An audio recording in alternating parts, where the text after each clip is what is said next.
ekainaren 3 laga gintuztu.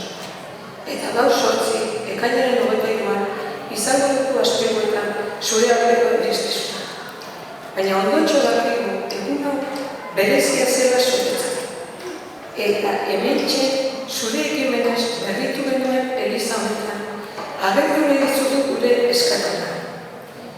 Hitz gutxiak guztiak eratutxi, mendarorek eta mendaroarronante egin duzun guztia eskartzeko.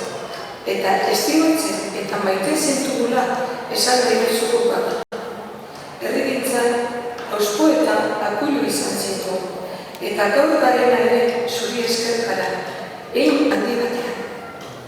Mental berria sortzeko prozesuan parte aktibo izan ziren, eta buruzpe elkartearen egitekotan ere ikastrado soberan eragile ezinbestekoa. Herriko kultur ondarea zaintzeko arduratu zuen. Kultura eman zen eta alegin betean arduntzen beti euskara bizi baretzen. Elizako ateak ez ezik, zure etxeko atea ere zabaldu zen premia izan genuen guztiak. Eta ardura handiz erantzun zen beti gure hau eta gazteen beharrik. Gizon zintzo eta kompromiso handiko izan zara. Eta hala horretuko zaituko ekintzailea zenetan egitez. Librea, espiritu, eta izkide bihotz bera izatez. Eta kantuan itzulin edizuko urte guzti hauetan eman diguzun bena. Eskerrik asko Angel, eskerrik asko Angel. Eta orain, zure homenez, kapustuko dituzulakoan, Mikel Aguaren txoria eta Xabiarekin Salvadoren eriotzean arestuko dizkizu. Aitor egongo ziren.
Torrea, la paso.